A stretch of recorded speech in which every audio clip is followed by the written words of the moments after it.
Pikirkan dulu, siapa yang akan melaksanakan peraturan yang kau bikin ini?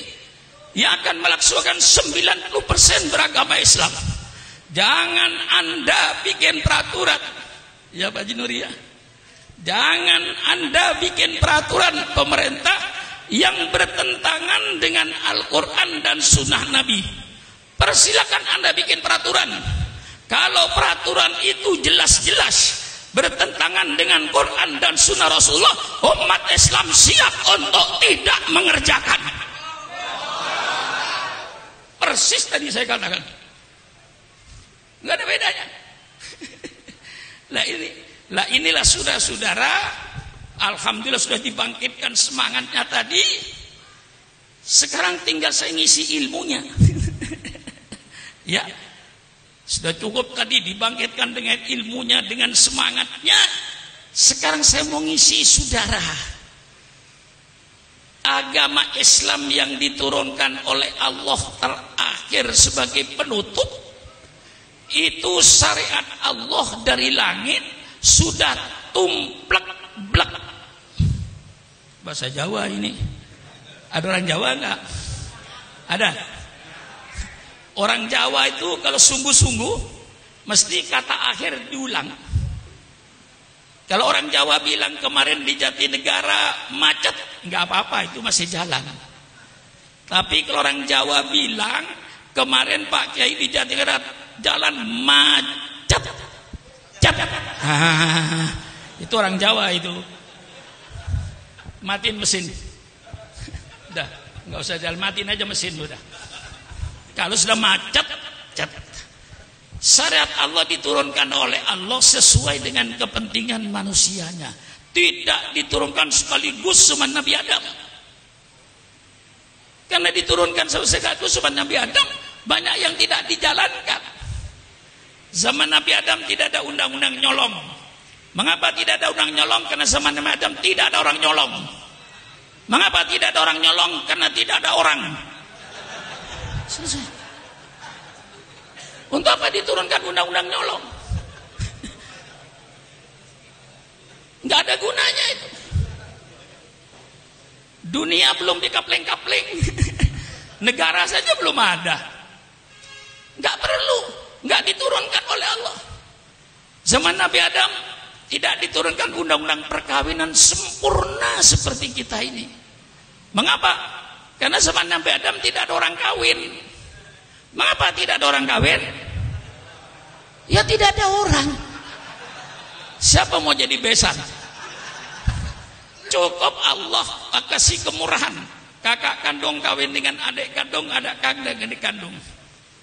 Kalau sekarang di Jatinegara ada orang mau kawin dengan adik kandungnya sendiri, itu anak salah lahir. Mestinya lahirnya zaman Nabi Adam. Datang Nabi Nuh sempurnakan, datang Nabi Ibrahim sempurnakan, datang Nabi Musa sempurnakan, datang Nabi Isa sempurnakan dengan kitab Injilnya. Datang Nabi Muhammad, semua kitab ditarik oleh Allah. Maka semua kitab ini sebenarnya menurut Al-Quran sudah tidak ada di permukaan bumi. Yang asli menurut Islam, Injil yang asli, yang firman Allah kepada Nabi Isa. Bukan perkataan Nabi Isa, itu kitab Injil. Kitab Taurat itu perkataan firman Allah kepada Nabi Musa, dan bukan perkataan Nabi Musa sebagaimana Al-Quran. Al-Quran diturunkan sempurna. Semua syarat Allah tumplek blek, tumplek blek, gak ada sisanya lagi sudah. Sehingga Islam diturunkan mengatur segala-galanya. Orang yang berkata, kalau boleh saya katakan kaum sekuler, yang mengatakan bahwa agama tidak mengatur kehidupan manusia sehari-hari, sehingga agama dipisahkan dengan kehidupan manusia sehari-hari, itu menunjukkan orang itu orang yang tidak mengerti Islam. Kalau dia mengerti Islam dan mengerti syariat Islam, tidak mungkin dia berfaham sekularisme. Karena Islam mengatur segala-galanya. Mengatur rumah tangga, Mengapa Islam mengatur rumah tangga? Jawabannya gampang. Supaya yang namanya suami, yang namanya istri, yang namanya anak mempunyai akhlakul karimah. Maka Islam bicara rumah tangga, bagaimana kewajiban suami, kewajiban istri untuk membentuk anggota rumah tangga berakhlakul karimah. Innama bu'itsu liutammima makarimal akhlak. Allah berbicara soal bermasyarakat. Bagaimana kita bertetangga, bermasyarakat supaya rukun, supaya damai. Kembalikan kepada ajaran Islam. Mesti rukun, mesti damai. Tetangga dengan tetangga mempunyai akhlakul karimah. Man kana yu'minu billahi wal yaumil akhir falyukim jarahu. Subhanallah. Mengapa Islam bicara soal bermasyarakat? Supaya anggota masyarakat itu bermoral, berakhlak. Islam berbicara soal pertanian. Mengapa Islam bicara soal pertanian? Supaya petani-petani itu berakhlak Islam. Jangan ngambil tanah orang walaupun satu jengkal, akan dikalungkan api neraka. Tanamlah tanah yang milikmu. Jangan sampai menanam tanam milik orang lain. Nanti setelah panen apa kewajibannya? Lihat fakir miskin. Itulah sebabnya Islam bicara soal pertanian, supaya petani-petani itu berakhlak, bermoral. Mengapa Islam bicara ekonomi? Bicara soal jual beli, bicara soal koperasi. Siapa bilang Islam tidak bicara soal ekonomi? Orang yang berkata Islam tidak bicara ekonomi, itu orang yang bodoh, tidak tahu syariat Islam. Kalau dia baca Fathul Qorib, dia baca Fathul Mu'in, ada babul bai', bab tentang jual beli. Ahallallahul bai'a wa harramar riba. Ini ekonomi. Ar-rasi wal murtasi finnar. Orang yang menyuap dan yang terima suap di neraka. La ta'kulu amwalakum bainakum bil batil. Jangan kau makan harta orang lain dengan cara yang batil. Ngurangin timbangan dan seterusnya. Islam mengatur ekonomi. Sampai cara mesen barang. Islam mengatur menurut sunnah Rasulullah bagaimana cara mesen barang. Bagaimana berkooperasi. Islam mengatur bagaimana cara penanaman modal. Yang dikenal dalam hukum fikih babul qarad. Ada yang membaca babul qirat, persilakan. Bagaimana investasi dalam Islam? Islam berbicara sampai mendetil. Bagaimana memesan barang? Ya kayak sekarang ada online. Ada syarat-syaratnya, memesan namanya babus salam. Bagaimana kita memesan barang? Syaratnya bagaimana? Pembayarannya bagaimana? Persilakan baca Fathul Qorib, Fathul Mu'in. Jadi kalau ada tokoh Islam berkata bahwa Islam tidak mengatur kehidupan manusia sehari-hari, itu keluar dari orang-orang yang bodoh dan tidak mengerti syariat Islam. Paham? Paham? Mestinya saya sudah tidak pidato begini. Dulu 40 tahun yang lalu saya begitu pidato begini. Tapi kalau sudah Islam dikutik-kutik, saya katakan jangan membangunkan macan tidur. Saya sudah tidur sebenarnya karena tua. Tapi jangan coba-coba Islam itu dipermainkan. Syukur akan tampil sebagaimana dulu ketika umur 20 tahun, 30 tahun. Tangan saya masih mampu untuk nonjok-nonjok.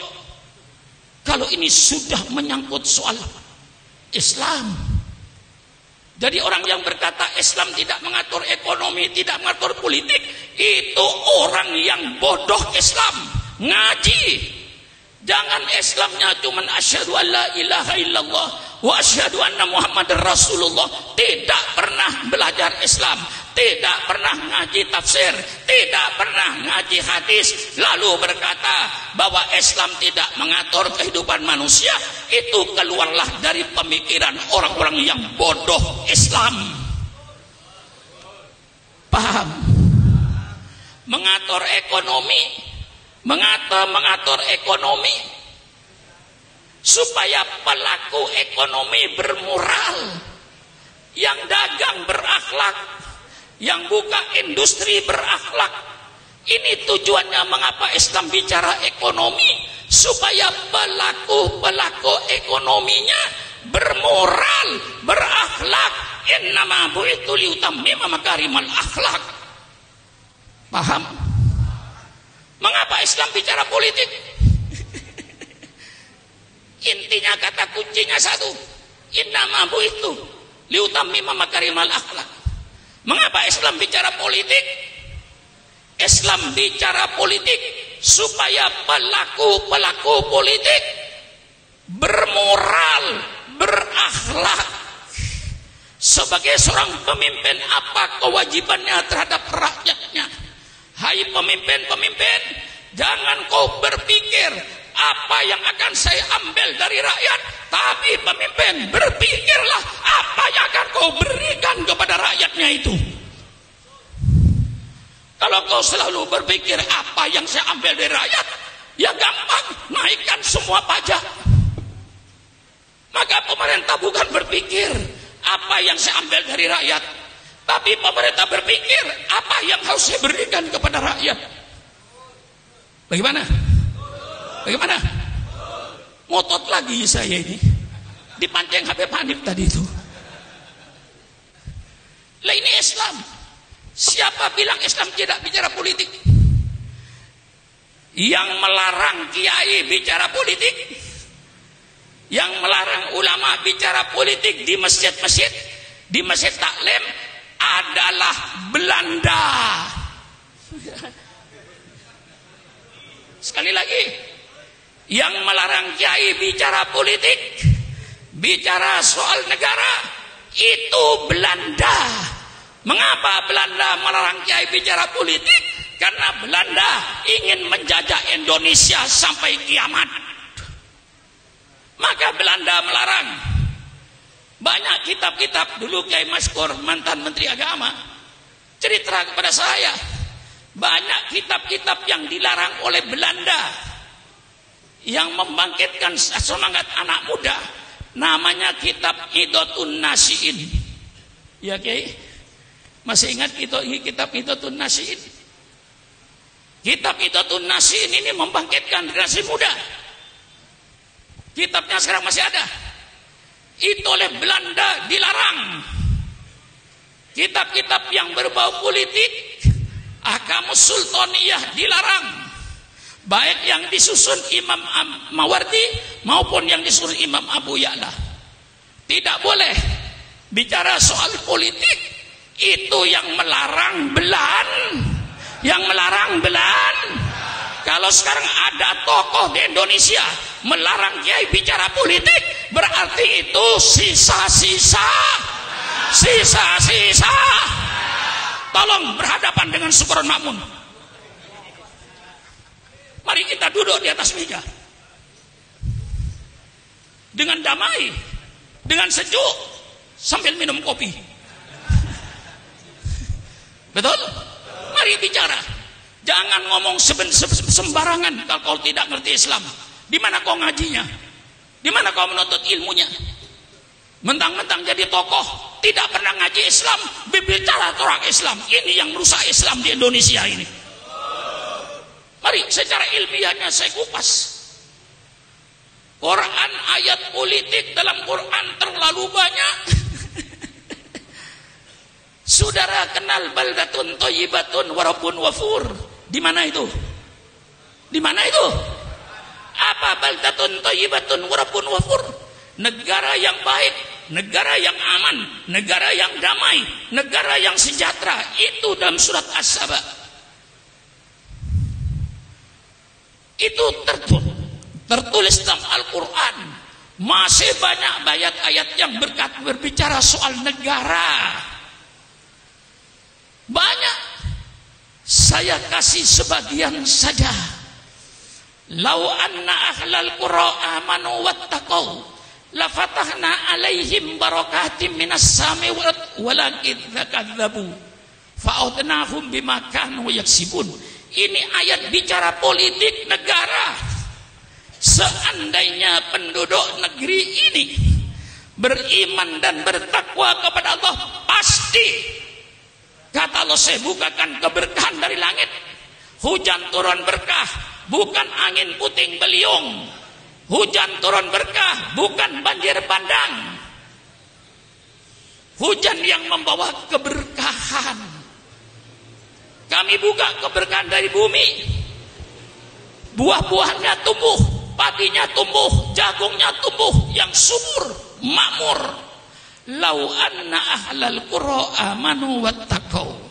Ini ayat menyebut suatu negara. Wa daraballahu mathalan qaryatan kanat aminatan mutmainnah ya'tiha rizquha rawadan min kulli makan fakafarat bi an'amillah fa'adaqallahu libasal ju'i wal khawfi bima kanu yasnaun. Ini ayat politik. Allah memberikan satu contoh negara yang aman, negara yang tentram. Mengapa aman tentram? Karena keadilan. Allah datangkan rezekinya yang berlimpah ruah dari segala penjuru. Negara ini yang menjadi cita-cita setiap manusia. Negara seperti di Quran ini yang diharapkan oleh semua manusia. Tapi apa yang terjadi? Fakafarat bi an'amillah. Mereka lalu ingkar kepada nikmat Allah. Allah tukar. Fa'adaqahul libasal ju'i wal khawfi bima kanu yasnaun. Allah tukar rezeki yang berlimpah ruah dengan kelaparan. Berapa banyaknya bangsa Indonesia sedang lapar hari ini. Subhanallah, subhanallah. Allah tukar keamanan dan ketenangan dengan kegelisahan. Lihat sekarang ini di Irian, di mana-mana tempat. Subhanallah, subhanallah. Allah bicara negara, malah Allah menceritakan lagi bagaimana Allah cara menghancurkan suatu negara. Ini terperinci dalam Al-Quran. Dalam Al-Quran terperinci. Idza aradna an nuhlika qaryatan amarna mutrafiha fafasaku fiha faqa alahil qawlu fadammarnaha tadmira. Kalau Allah ingin menghancurkan suatu negara, apa yang Allah jadikan?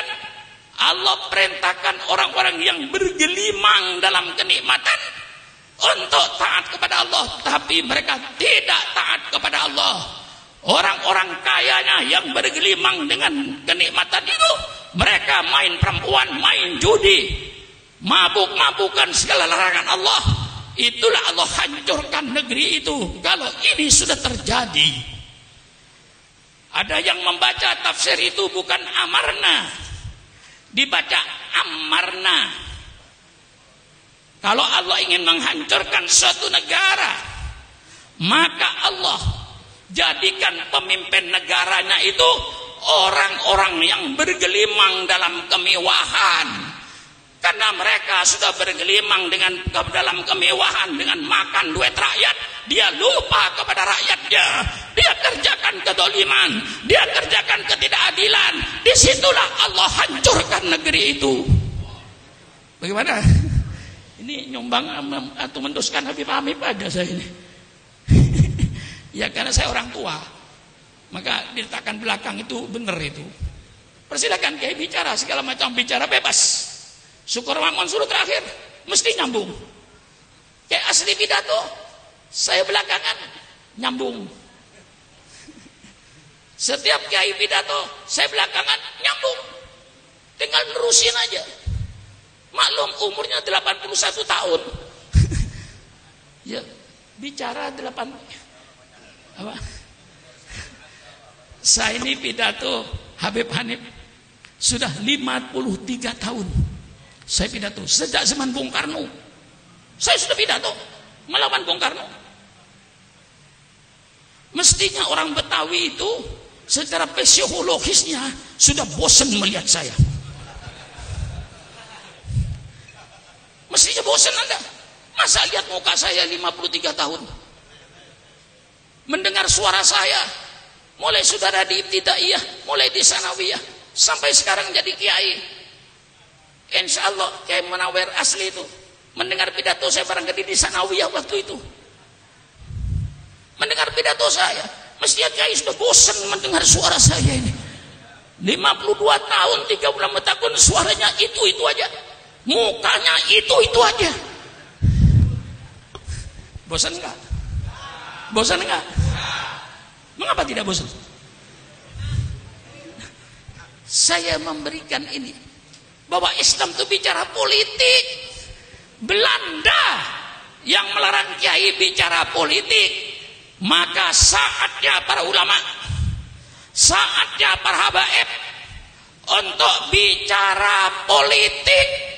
Selamatkan NKRI ini, selamatkan Indonesia ini, selamatkan negara Republik Indonesia ini, supaya ulama kalau sayang negara, ulama bicaralah soal politik di masjid-masjid dengan syarat politik Al-Quran yang santun dan sopan, politik sunnah Rasulullah, politik yang santun dan sopan, bukan politik seperti sekarang ini yang penuh dengan hoak, penuh kebohongan, penuh ketidakadilan.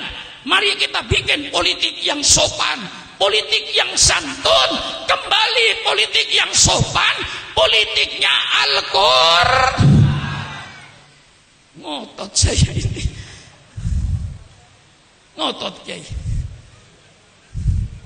Supaya Habib Hamid, tapi kalau pidato lebih ngotot dari saya, malulah sama saya. Kalau Anda tidak ngotot, setua itu masih ngotot, masa yang muda-muda? Betul atau tidak, Bayi? Ini mungkin sudah coba bayangkan, kalau sekarang saya pidato kayak begini dengan umur 81 tahun, kira-kira ketika seumur 30 tahun kayak apa? Bayangkan aja sendiri. Pidato sudah 53 tahun. Dan ini sudah karena Islam. Islam bicara politik. Justru tadi dalam Habib Hanif sudah menjelaskan, Rasulullah menjadikan contoh. Tetapi di waktu itu tidak sebut ad-daulah al-islamiyah, tidak ada. Tidak ada. Yang ada negara Madinah. Mengapa Rasulullah tidak menyebut ad-daulah islamiyah, negara Islam? Tidak perlu. Mengapa? Pemimpinnya Rasulullah, yang dipakai Al-Quran, tidak perlu lagi pakai daulah Islamiyah, cukup negara Madinah dipimpin oleh Muhammad ibn Abdullah. Betul? Ijma ulama mendirikan negara itu hukumnya wajib. Nggak ada ulama yang khilaf. Persilakan baca kitab Al-Ahkam As-Sultaniyah. Persilakan baca kitab Al-Ahkam As-Sultaniyah Imam Mawardi, Imam Abu Ya'la. Persilakan baca kitab Ad-Daulah Al-Islam Siyasatu Fiqhud Daulah yang disusun oleh Yusuf Qaradawi, Profesor Dr. Yusuf Qaradawi. Persilakan baca. Walaupun dalam beberapa hal saya tidak sejalan, tapi ada yang saya sejalan. Kitabnya Ibnu Taimiyah yang mana Fiqhus Siyasah. Di situ bicara soal politik. Maka dikatakan mendirikan negara hukumnya wajib. Tanpa negara, rakyat arogan, yang kaya menindas yang miskin, yang kuat menindas yang lemah, kedoliman akan merajalela, ketidakadilan akan merajalela. Maka perlu mendirikan satu negara seperti Rasulullah Sallallahu Alaihi Wasallam di Madinah. Anda jangan bicara di Indonesia pluralistik. Rasulullah pertama kali di Madinah mengabdi negara yang pluralistik. Di situ Yahudi, di situ Nasrani. Yahudinya saja yang ada mungkin ada 12 suku. Orang-orang Yahudi, orang-orang Nasrani, penyembah berhala. Rasulullah sebagai pemimpin negara, sebagai pemimpin negara, bagaimana menyatukan rakyat yang pluralistik Itulah yang tadi disebut oleh Habib Hanif dengan piagam. Bukan piagam Jakarta ya, piagam Madinah. Sohifatul Madinah, tulisan aslinya itu. Itu piagam Madinah untuk mempersatukan mereka. Dengan cara apa? Ya banyak pasalnya, itu mungkin ada 25 pasal itu Habib. Kalau dibaca semua, tapi sambil intinya, substansinya. Orang Yahudi bebas dengan agama Yahudinya, menjalankan agamanya. Orang Kristen dibebaskan menjalankan agamanya, tidak diganggu. Mari kita bersaudara. Kalau ada musuh dari luar, kita bersatu antara Yahudi dengan Islam melawan musuh dari luar. Karena kita merupakan satu negara Madinah. Biaya bersama, sama-sama keluar biaya, tetapi peraturan pokok di situ ada. Kami seluruhnya yang berbeda-beda itu rukun damai, tidak ada kedoliman, tidak ada ketidakadilan.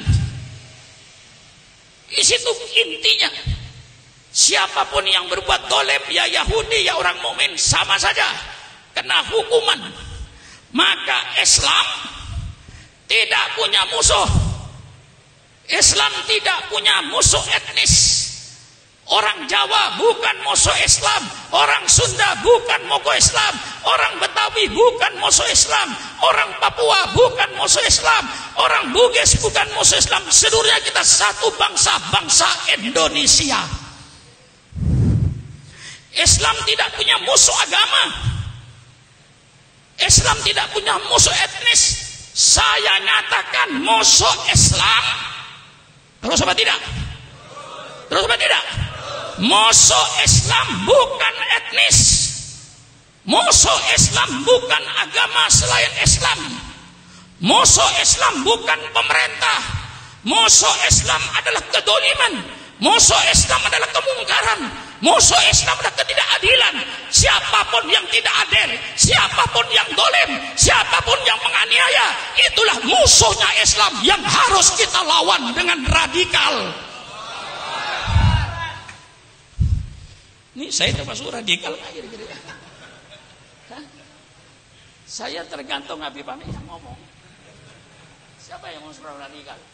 Kalau saya berbicara, perzinahan itu dosa besar, merusak tatanan keluarga, merusak tatanan keturunan. Ini dosa besar yang harus disiksa dan harus dilarang.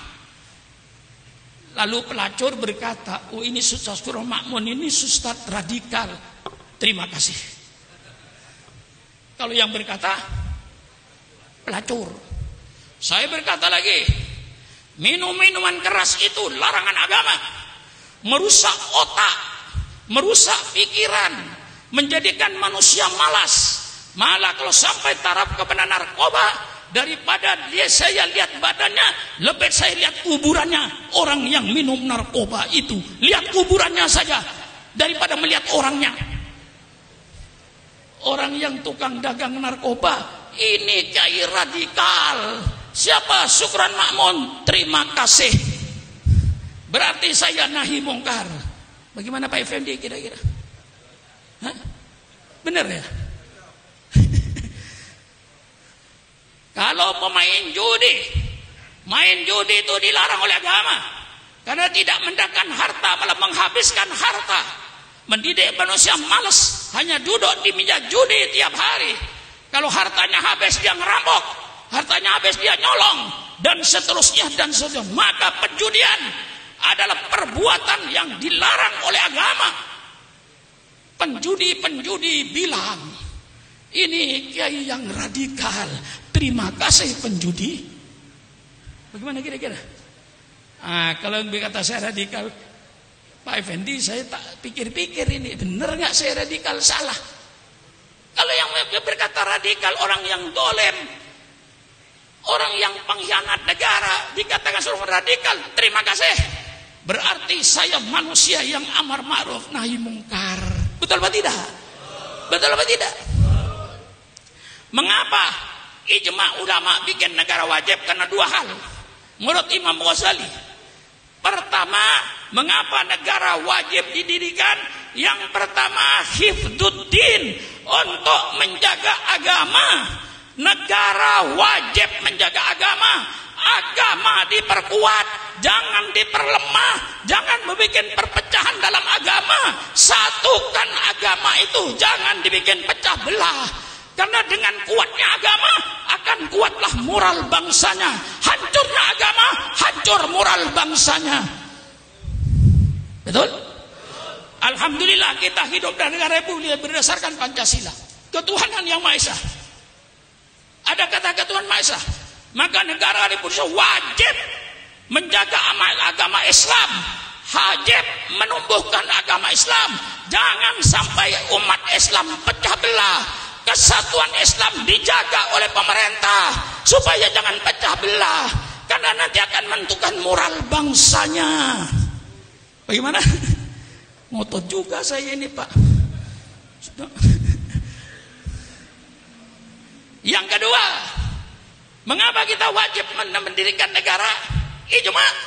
Kedua, siasatud dunia, politik dunianya, politik ekonominya diatur oleh negara, industrinya diatur oleh negara, pertaniannya diatur oleh negara, sehingga rakyat subur makmur. Keadilannya dijaga oleh negara, sehingga rakyat hidup makmur, rukun, damai, adil. Islam punya konsep. Nah, apa bentuk negara? Ini biar tuntas sekali. Apakah Islam menentukan bentuk negara? Tidak. Rasulullah berkata, "Wa ma kana min amri dunyakum wa ma kana min amri dinikum fa ilayya. Wa ma kana min amri dunyakum fa antum a'lamu bimuri udunyakum." Kalau soal agama, kembalilah kau pada saya, kata Rasulullah. Kalau urusan dunia, barangkali kau lebih tahu daripada saya. Islam tidak ngurusi bentuk negara. Mau republik kayak Indonesia, persilakan. Itu kesepakatan bangsanya. Mau bentuk kerajaan kayak Saudi, persilakan. Kesepakatan bangsanya. Mau bentuk kesultanan kayak Brunei, persilakan. Mau bentuk khilafah, persilakan. Khilafah itu tidak salah. Khilafah itu salah satu sistem bernegara.